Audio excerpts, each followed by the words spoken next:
Wala lang dinideklarang martial law dito sa Makati. Pero pag nakausap nyo lahat ng tao, puro takot.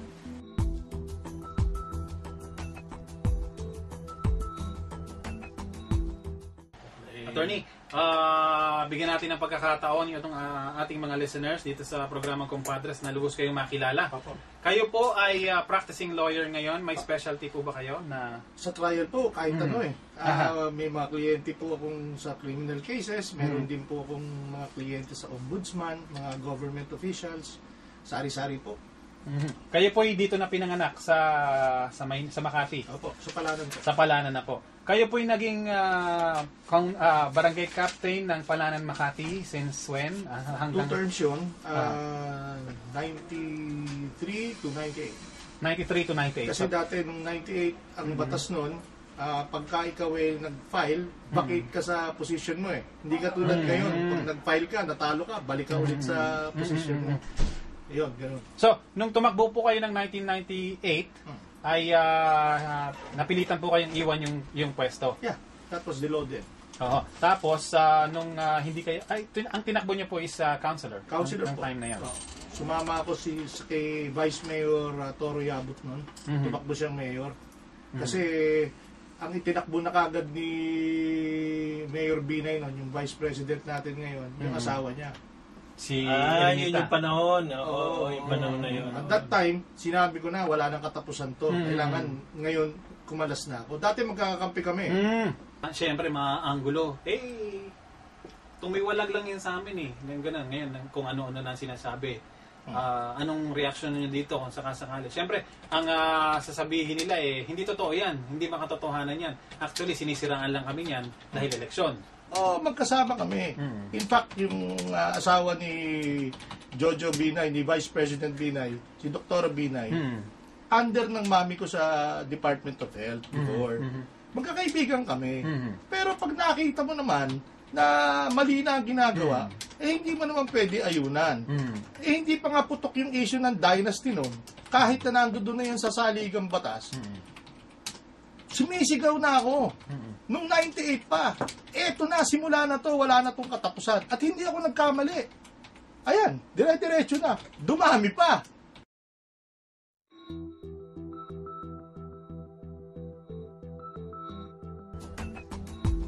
Matanong ko lang, attorney, kasi yun nga, malaki yung tiwala ninyo na kayo ang susuportahan ng mga taga Makati. Bakit? Ano ba ang nakikita nyo? Ano ba ang meron sa inyo at kayo yung susuportahan ng mga taga Makati? Ano yung wala doon sa kabila? Maraming dapat magbago sa amin lungsod eh. Alam mo, natatalo lang kami ng advertising, nagaganda ang buhay dito, pero marami nang sumasama ang buhay dito. Ang isa, nagkaroon na ng desisyon ang RTC sa Taguig. Natalo ang Makati sa Taguig City. That decision, if finally implemented, mawawala ang almost 10 barangay ng Distrito 2. Magmula Sembo hanggang Rizal. Mapupuntang Taguig. Oo. Nandun yung aming eskwelahan. Nandun yung aming ospital. Oo, yung ospital, yung OSMAC na. Yung OSMAC, nandun lahat yun eh. Ngayon, ang problema, pagka binasa mo yung kaso, klarong napabayaan yung pag-handle ng kaso eh. Isa yan. Pangalawa, maraming umiiyak sa mga empleyado ng lungsod gobyerno ng Makati. Bakit? Ang binababang mga bigay ng national government hindi nakakarating sa empleyado. Ang aming style ng pasweldo, yung sinaunang brown envelope, nasulat kamay lang ang ano. Ang Sika Parañaque na kliyente ko, naka-ATM system na. Pagkatapos hindi rin ma-implement ang biometric system para sa personnel ng city government. Bakit? Kasi walang fingerprint pag mga ghost employees, di ba? Yan. Yan ang mga structural changes na gusto nating mapaltan. At saka, alam mo, itong aming paaralan, makita mo ang performance. Kung i-compare mo sa like school, like Pamantasan Lungsod ng Maynila, ang nursing graduates nila ay 95% passing average. Ang Makati, na naka-tie up pa sa isang private school na STI, ang aming passing average ay 44. Mhm. According to the Board of Nursing Board, pagka ganyan ang performance mo, after a while, masasara na yung eskwela. Oo, parang gano'n nga. Dapat nga isara na talaga yun. Parang gatasan lang yun pag nagkataon. Correct. At saka hindi libre ang pag-aaral dito.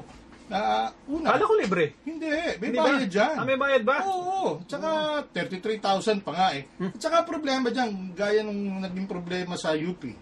Dito sa amin, maraming high school. Pero pag kumari, gusto ng bata na accounting ang kunin niya, yung eskwelahan, hindi ka muna napapa-entrance exam kung kaya mo yung accounting. Hindi, ibibigay ka, hindi, doon ka sa course na to, doon ka sa tourism. Dinidikta na sa'yo, tapos doon ka palang mag-entrance exam. So, karamihan ng mga nag-aaral sa amin, napupunta sa mga kursong ayaw naman nila. Tayo, pagka nag-entrance exam, lalagay mo preference mo, pag nag-qualify ka, di pasok ka. Oo. Hindi yung ang pamahalaan nagsasabi sa'yo, hindi ka pwede dyan, dito ka dyan, dito ka dyan. Ngayon, sa UMac, University of Makati, ang average na pinapasok doon, kailangan ng weighted average mo is about 83%. Paano yung mga mas mabababa? Where do they go? Wala. Hindi na Diba? makapasok. Samantalang, one of the best technical schools ng Pilipinas, nandito sa amin, Don Bosco Technical. Wala kaming tie-up doon. Dapat, i-harness mo yung eskwelahan na gano'n para yung mga hindi mga pag-qualify, hindi mo mapapabayaan. Pwede mo i-recommenda doon. Correct. Oo. In other words, paano yan eh? Di ba may policy sa station, no child left behind? Dapat lahat, kumakayod, nag-aaral. Yun ang isang mga pagbabago na gusto natin makita rito sa lungsod namin. Nung nagkaroon ng civil service test dun sa compliance sa anti-red tape, Muntinlupa lang ang pumasa. Bagsak ang Makati. Yung mga ganyan hindi natin malaman. Yung pala, bigla namin natagpuan. Ang Makati, 10 billion ang income pero may utang sa land bank na naka-standby credit na 5 billion. Tapos may utang na availment na 1.3 billion. Ba't 10 billion lang yung narinig ko? Ba't wala doon sa press release nila? May utang pala. May utang. Ang nakakataka, paano nila nababayaran yung isang katerbang sasakyan na nakaparada doon sa City Hall na pinamimigay sa lahat ng sulok ng bansa? Tapos bigla kang may utang. Di bali kung may surplus ka, tapos may sakuna, dapat tumulong. Nangyari, nagpapasikat sila. Tapos ang magbabayad, taong bayan. Yun ang mabigat.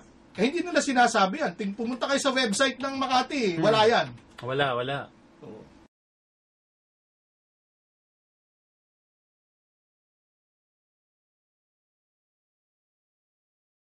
Marami kayong mga naging napansin at attorney doon sa mga suliranin ng lungsod at ng local government. Solusyon naman po ang tatanong ko sa inyo. Ano yung nakikita ninyong solusyon doon sa mga nakikita niyong problema? Ano yung may recommenda ninyo? Una, sa ospital. Gusto namin, 2 ospital sa bawat distrito. Isang ospital sa bawat distrito. Meron ka rin kaming proyekto na dapat magkaroon tayo ng on-site development dito. Ibig sabihin, may mga basketball court kami. Pwede namang patungan niya ng units na pwede mong ipamahagi sa taong bayan for rent to own, di ba? Kasi ngayon, ang policy, giba, tapon. Pero pagpuntahan mo yung relocation site namin, walang trabaho doon, walang tubig, walang kuryente. Yung mga tinapon doon, maya-maya nandito na rin. Meron po ba kayo nakikitang solusyon kung paano gagawin doon sa mga illegal settlers na mga napupunta dito sa Makati? Correct. Ang amin po ay dito. Hindi po kami naniniwala na yung gibaan tapon. Maraming pera ang Makati, supposedly, dapat gamitin para pabahay program na magkaroon ng pagkakataon ng taong bayan, magkaroon ng sarili niyang tahanan. Nasaan ang strength nyo kung bakit naka-confident kayo na may fighting chance? Mananalo kayo. Saan ang strength nyo dyan sa ngayon? Well, our strength is in the truth that what we speak. Our programs are better than their programs. Wala silang pabahay. Kami meron. I-improve namin ang buhay ng mga nagtatrabaho sa City Hall. Sila, binabaliwala nila. Tinatapon nila mga taong bayan ng Makati kung saan-saan. Yung mga taong bayan ng Makati, yayakapin namin at dito namin sila pauunlarin sa sarili nilang bayan. Alam nyo, wala lang dinideklarang martial law dito sa Makati. Pero pag nakausap nyo lahat ng tao, puro takot. you know, you have to look at these elections. This is the most important elections in the 2013 cycle. Why? Because if we win these elections, gone is the dream of Vice President Binay. Ang tinutukoy nyo, 2016. Correct. Ito ang battlefield na magsasabi kung anong mangyayari sa 2016. Dahil